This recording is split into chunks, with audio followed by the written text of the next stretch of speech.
I feel like all these men up here were kind of placed in an unfair environment, growing up and being in the locker room and going through this old archaic way of being a man. Where we're taught to be tough. Rub dirt on it.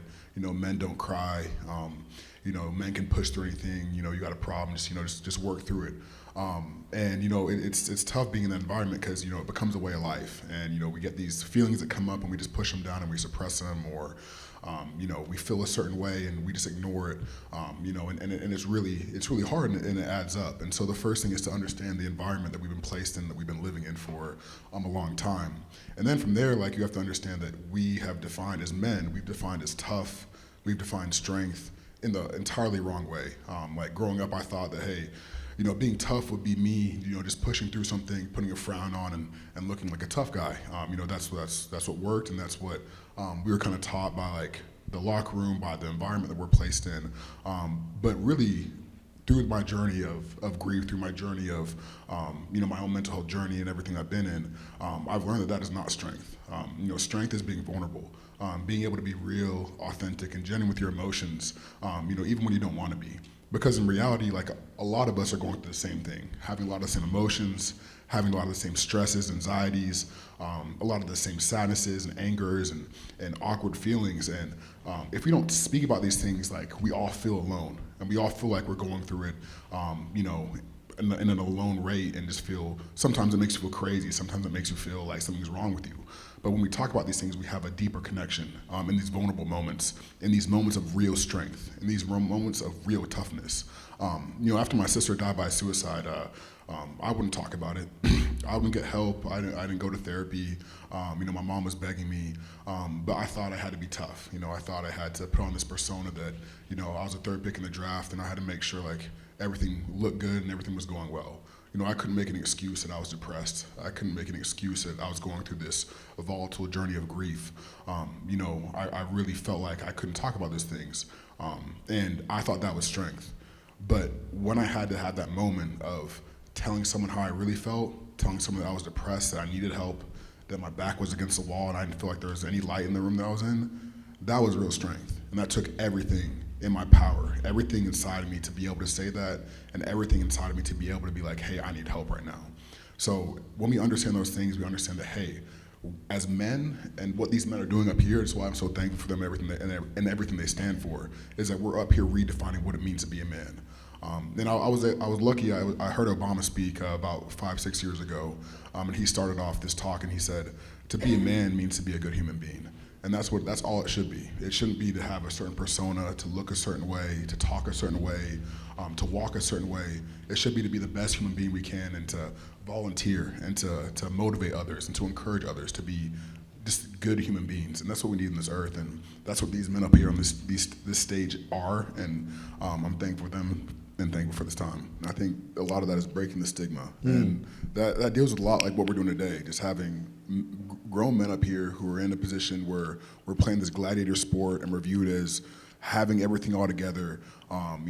People look at us, we probably think, hey, they're in their dream job, they're getting dream money, have dream families, dream situations, and in the reality, like, we're just normal human beings going through regular emotions that anyone else goes through, living a high stress job, like high performance job, dealing with a lot of things. So, this is a way that we can break the stigma by having these men talk and say, hey, we're human. Like, we go through depression, we go through anxiety, we go through substance abuse, we go through adversity and all these things. So I think, like, that's the first thing. And then just to teach men the science of the disease of mental health. Like, mental health isn't just, a feeling that you can get over.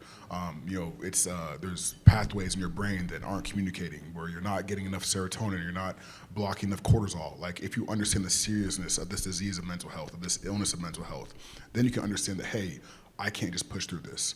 Hey, I can't just, flip a coin and, put my head down and be fine. Like, I need help. And, for me, therapy was everything for me. Therapy saved my life. I learned how to identify my emotions. I learned the language of how to put it into words. I didn't know how to describe, when I first met with my therapist, I didn't know how to describe my feelings of what I was going through. I just would cry to her, and she would teach me how to put these feelings into words and to be able to describe them, so I can communicate with my parents, so I can communicate with my friends and tell them how I'm feeling. And just from that, just just learning more and more about this seriousness of mental health. So once we teach men that, and they can understand, hey, like it's more than just pushing through things. But it's not just therapy. There's so many options out there. There's journaling, there's meditation, there's art therapy, there's music therapy. There's so many ways that you can find help. Whether it's going outside and going for a walk, getting enough sunlight.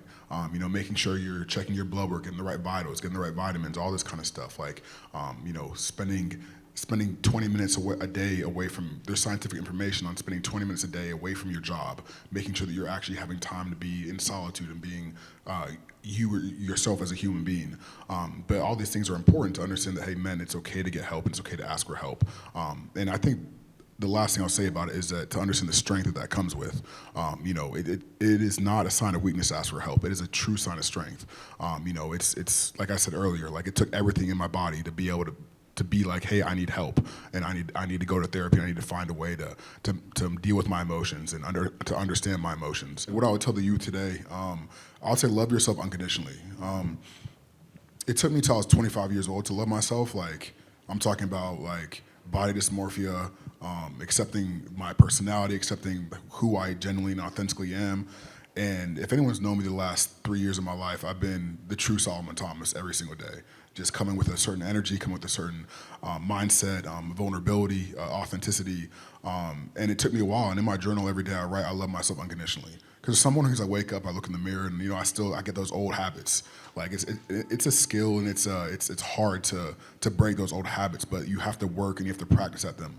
And so I would say first, love yourself unconditionally, because like Darren said, you're unique the way you are. You're imperfectly perfect the way you are. Like the way that you were made, the way God made you is the way you're supposed to be. So first do that, and then I would say honor your feelings. You're feeling them for a reason. Whatever you're going through, don't push them down, don't suppress them.